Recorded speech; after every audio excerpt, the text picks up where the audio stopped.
Assalamualaikum dan salam Sarawak Maju Makmur. Bersama saya Mariam Zanarih Ibrahim. Fokus berita malam ini mengenai rombakan Kabinet Malaysia.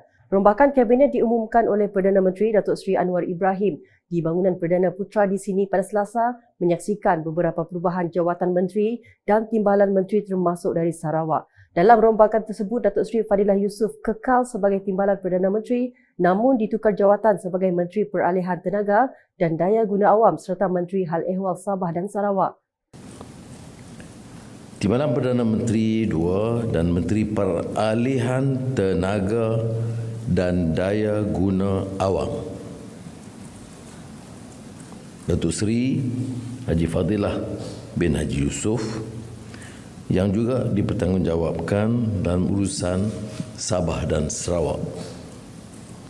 Justru kerana kita menjadikan urusan semua negeri termasuk Sabah dan Sarawak sebagai urusan Jemaah Menteri secara langsung dan tanggungjawab saya dan juga timbalan Perdana Menteri Fadilah, maka tidak diadakan Menteri Urusan Sabah dan Sarawak. Ini akan diuruskan sendiri oleh TPM 2. Manakala Datuk Seri Huang Tiong Si dilantik sebagai Timbalan Menteri Sumber Asli dan Kelestarian Alam yang merupakan kementerian baharu yang berpecah dari Kementerian Sumber Asli Alam Sekitar dan Perubahan Iklim. Turut bertukar jawatan Datuk Wilson Ugak Kumbong yang sebelum ini memegang jawatan Timbalan Menteri Tugas-Tugas Khas dan Hal Ehwal Sabah dan Sarawak kini dilantik sebagai Timbalan Menteri Digital. Jawatan Menteri dan Timbalan Menteri dari Sarawak yang lain bagaimanapun masih kekal. Sementara itu, Datuk Seri Amir Hamzah Azizan dilantik menjadi Menteri Kewangan 2, manakala Datuk Seri Utama Muhammad Hassan yang sebelum ini Menteri Pertahanan kini menyandang jawatan Menteri Luar Negara. Jawatan Menteri Pertahanan disandang oleh Datuk Seri Muhammad Khalid Nordin yang sebelum ini memegang jawatan Menteri Pendidikan Tinggi. Nik Nazmi Nik Ahmad pula menyandang jawatan Menteri Sumber Asli dan Kelestarian Alam, manakala Datuk Seri Diraja Dr. Zamri Abdul Kadir menyandang jawatan Menteri Pendidikan Tinggi. Rombakan Kabinet lain menyaksikan Ahmad Fahmi Muhammad Fazil dilantik Menteri Komunikasi yang merupakan kementerian baharu yang berpecah dari Kementerian Komunikasi dan Digital, manakala Dr. Zaliha Mustafa yang sebelumnya Menteri Kesihatan kini menyandang jawatan Menteri di Jabatan Perdana Menteri Wilayah Persekutuan. Jawatan Menteri Perdagangan Dalam Negeri dan Kos Sara Hidup kini disandang Datuk Armizan Muhammad Ali. Datuk Seri Johari Abdul Ghani dilantik sebagai Menteri Peladangan dan Komoditi, manakala Datuk Seri Dr. Zulkifli Ahmad dilantik sebagai Menteri Kesihatan baru.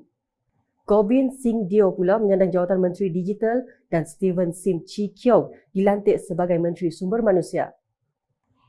Berita seterusnya, seramai 160 orang penerima telah menerima cek geran projek kecil luar bandar MRP bagi kawasan Dewan Undangan Negeri Dun Asajaya berjumlah RM2,394,000. Geran tersebut diberikan kepada Jawatankuasa Kemajuan dan Keselamatan Kampung JKKK, Surau Rumah Ibadah, Persatuan Ibu Bapa dan Guru PIBG, Persatuan Kelab Tabika dan Tadika bagi menjalankan program dan aktiviti masyarakat di daerah tersebut. Menteri Pelancongan Industri Kreatif dan Seni Persembahan Sarawak yang juga Ahli Dewan Undangan Negeri Adun Asajaya Datuk Seri Abdul Karim Rahman Hamzah berkata, ini merupakan peruntukan terbesar diagihkan dalam tahun ini. Majlis kita pada pagi ini adalah majlis penyerahan geran MRP saya.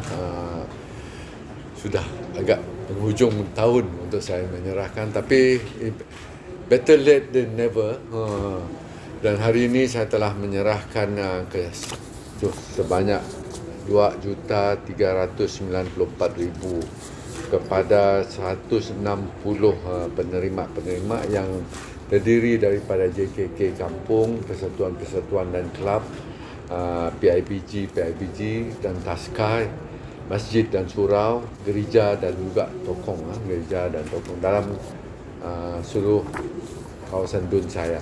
Selain daripada itu, yang sudah di bank in kepada persatuan-persatuan, jabatan, badan-badan rekreasi dan sebagainya seluruh Sarawak, kerana peruntukan MRP saya ada dua, satu untuk kawasan, satu untuk sebagai menteri apabila kita melawat.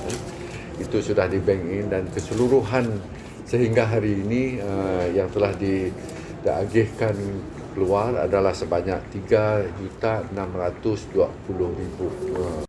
Beliau berkata demikian ketika ditemui media selepas selesai majlis penyampaian MRP Dun Asrajaya di Baitul Makmur 2 pada Selasa. Jelasnya ini adalah tanggungjawabnya sebagai wakil rakyat untuk mengagihkan dana MRP untuk mereka mengadakan aktiviti dan seterusnya memberi kesejahteraan kepada masjid, surau, gereja dan sebagainya. Kerana inilah kali pertama saya naikkan jumlah untuk JKKK. Tiap-tiap JKK dalam kawasan saya diberi 20,000. Jadi memandangkan kadang-kadang ada dalam satu kampung tu ada 3 KK, 3 JKK satu kampung. Kalau 3 kali 20,000 sudah 60,000. Ada kampung tu sampai 5 JKKK. Macam kampung Temirat, dia ada 5 JKKK. Jadi jumlah untuk kampung tu saja untuk JKKK sudah 100,000. Ya, terpulang pada mereka bagaimana mereka nak mengurus, mengatur pentadbiran juga aktiviti-aktiviti dalam kampungnya. Selanjutnya, Kerajaan Sarawak terus berusaha membina kemudahan-kemudahan untuk kegunaan penduduk setempat. Menurut Timbalan Menteri Industri Makanan, Komoditi dan Pembangunan Wilayah Sarawak, Datuk Dr. Abdul Rahman Ismail, penyediaan kemudahan asas seperti rumah ibadat, Dewan Serbaguna dan jalan raya merupakan matlamat utama Kerajaan Gabungan Parti Sarawak GPS. Dalam hal ini, beliau merakamkan penghargaan kepada kepimpinan Allahyarham Perhin Sri Adnan Satem dan kini Premier Sarawak Datuk Patinggi Tan Sri Dr. Abang Abdul Rahman Zuhari Tun Datuk Pengopeng kerana meneruskan peruntukan projek program transformasi luar bandar RTP di mana setiap kawasan Dewan Undangan Negeri Dun diperuntukkan RM5 juta setahun untuk projek-projek kecil seperti pembinaan surau Taman Damai Limbang ini. Ujar beliau dengan siapnya surau ini kelak akan dapat memberi kemudahan kepada lebih 200 penduduk di situ sekaligus merealisasikan hasrat kerajaan untuk menyediakan kemudahan asas kepada masyarakat. Beliau berkata demikian semasa ditemui ketika melawat beberapa tapak projek RTP di konstituensinya pada Isnin. Datuk Dr. Abdul Rahman menambah bukan hanya surau yang diperlukan di kawasan Taman Damai ini, bahkan penduduk juga memohon untuk dibangunkan kemudahan Dewan Serbaguna. Dalam perkembangan lain, Datuk Dr. Abdul Rahman berkata dataran bandar Limbang yang dijangka siap pada April 2024 bakal menyediakan 300 parkir kenderaan kepada pengunjung yang datang ke bandar ini. Menurutnya, Limbang memerlukan lebih banyak tempat meletakkan kenderaan terutamanya untuk menampung kemasukan pelancong dari negara Brunei seperti pada hujung minggu dan tamu Khamis dan Jumaat.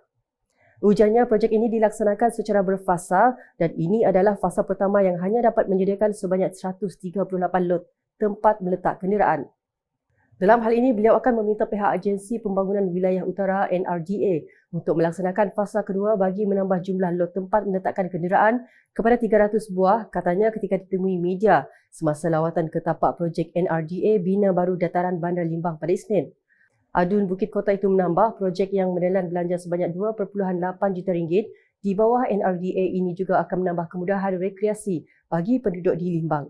Jelasnya, projek ini akan memberi ruang kepada penduduk di Limbang untuk berrekreasi selain daripada beberapa tempat rekreasi yang telah siap seperti di lapangan rekreasi Limbang dan juga Taman Tasik Bukit Mas yang sudah siap dinaik taraf. Dalam pada itu, Datuk Dr. Abdul Rahman turut meninjau keadaan perparitan di kawasan projek dan padang majlis daerah Limbang yang dilaporkan terdapat air bertakung akibat hujan lebat dan beliau telah mengarahkan pihak kontraktor dan majlis daerah Limbang untuk menambah baik sistem perparitan di kawasan tersebut.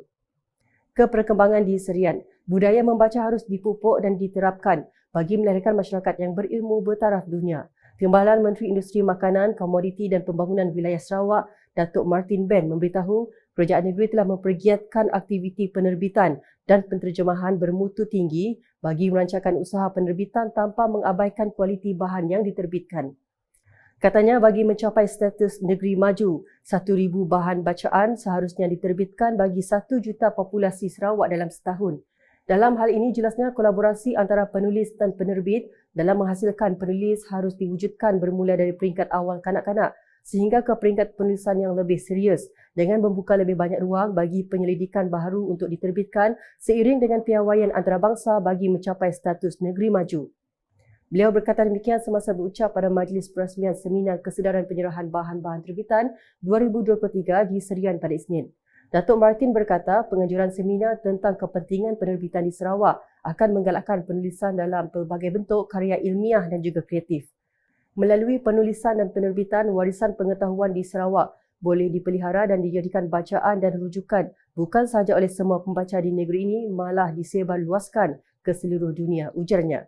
Seminar tersebut dianjurkan oleh Pustaka Negeri Sarawak dengan kerjasama Pejabat Residen Bahagian Serian bagi meningkatkan kesedaran tentang keperluan penyerahan bahan-bahan terbitan serta keperluan bahan terbitan dikumpul dan dipelihara sebagai warisan. Manakala di Bau, infrastruktur jalan dan bekalan air di kawasan Kampung Setenggang bakal ditambah baik melalui beberapa projek yang bakal dilaksanakan.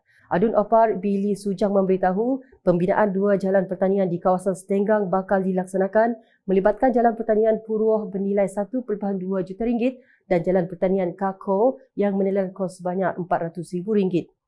Menurutnya, pertemuan bersama Jabatan Kerja Raya JKR Sarawak akan diadakan bagi membincangkan permasalahan yang dihadapi oleh penduduk Kampung Setenggang berkenaan jalan utama ke kampung yang rosak akibat pembinaan lebuh raya Pen Borneo. Selain itu, jelasnya projek naik taraf sistem paip graviti akan merangkumi pembinaan semula dam air yang bernilai RM250,000 dan penyambungan paip rumah ke rumah sebanyak RM450,000.